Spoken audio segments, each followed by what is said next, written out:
What is going on, guys? Grave here. Welcome back to Battlefield 5. Today I want to talk about the most recent dev talk where DICE discussed things that are going to be going into the game on release and kind of what they're working on. I'm going to try to make this as quick as possible, so let's get right into it. The first thing they discussed was attrition. That is the ammo and health situation. They say now when you go to a ammo station at a capture point, you will receive more ammo than you did in the betas or the alphas, which I think is a good thing. And also they said that you will receive more ammo from support characters, ammo crates, boxes, whatever the case may be. And they also said they're going to add more ammo to a lot of the weapons from the start. So when you spawn in, you will spawn in with more ammo. They did not go into how much ammo or what weapons this will be available on, but they said they're going to kind of go with that and then work from there when the game is released to see if it needs to be increased more, reduced, whatever the case may be. The next thing is something they talked about a while back, and that is giving every character a starting health pack to be able to heal themselves. They said once you use that one health pack, you'll either have to go to a health station or a medic to get another one.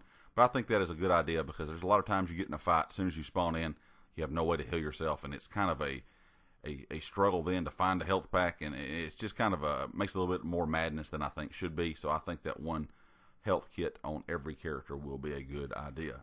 Some other things they just talked about with resupply stations is now resupply stations will be at your original spawn. Where you spawn in, there will be resupply stations of ammo and health. But now once you go to the capture points, they will not be there automatically like they were in the beta. They will have to be built. Will this really change the game much? I don't know, but you still are going to have to build those when you get to each capture point. So you'll have to keep that in mind. Some other things they talked about was visibility. First thing is lighting tweaks. They said there was a lot of places on the map that were too dark. They're working on some lighting tweaks. And they're also adding the haze effect back in the game. Now, this is a thing that was in Battlefield before.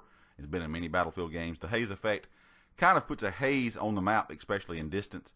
That way, characters stand out more. You know, they don't blend in as well. So hopefully that will help with some of the visibility in game. And also, they kind of talked about uniforms and stuff. And some of the characters now, your base characters, don't look like they did during the beta. They have some more plain, kind of noticeable uniforms on, so hopefully that will help as well. Of course, we're not quite sure what the unlocked uniforms are all going to look like just yet. Bleed out time and respawn time, that was one of my biggest issues, as you guys know if you watched my video where I talked about the things I didn't like about the beta. That is now being sped up. They said your bleed out time will be faster and your respawn time will be faster. I felt like being out of the game for 15 to 20 seconds was way too long. It made the game feel slower. Hopefully this will speed that up, and I think that is a great idea because it has never been this slow in any Battlefield game in the past. STG is going to get balanced. They said the rest of the guns felt pretty good, but the STG still needs to be looked at. And of course, as you guys know probably during the beta, you probably got killed by the STG a lot. It is very strong at all ranges, and it can be used in any gunfight, in my opinion, up close, medium, or long range. So I think it is good they're looking at the STG. They said there's still tweaks to tanks coming, turret speed, movement speed, that kind of thing. And they also said during the beta there was not a light tank available. The light tank will be the faster of all the tanks, of course. That is going to be in the final game. Also, they said damage tweaks to the tank. They said during the beta you could do damage to the tracks, but in the full game you'll be able to do damage to the tracks, the turret, and the engine. You'll have a lot of different ways to disable these tanks. They said plane tweaks.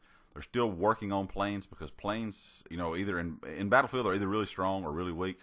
They said now the tech tree, the tree you unlock for the planes, was not working correctly in the beta. So they're going to have to see how that goes in game and then make some tweaks during the full release to see if the planes are too strong or still not strong enough. And so there's going to be a lot more of a large variety of vehicles in the game. And so we did not get to see everything in the beta. So there are going to be a lot more vehicles in game, and they're really going to match the sides depending what you're on. If you're German, English, American, whatever the case is, they're going to be tailored to those sides.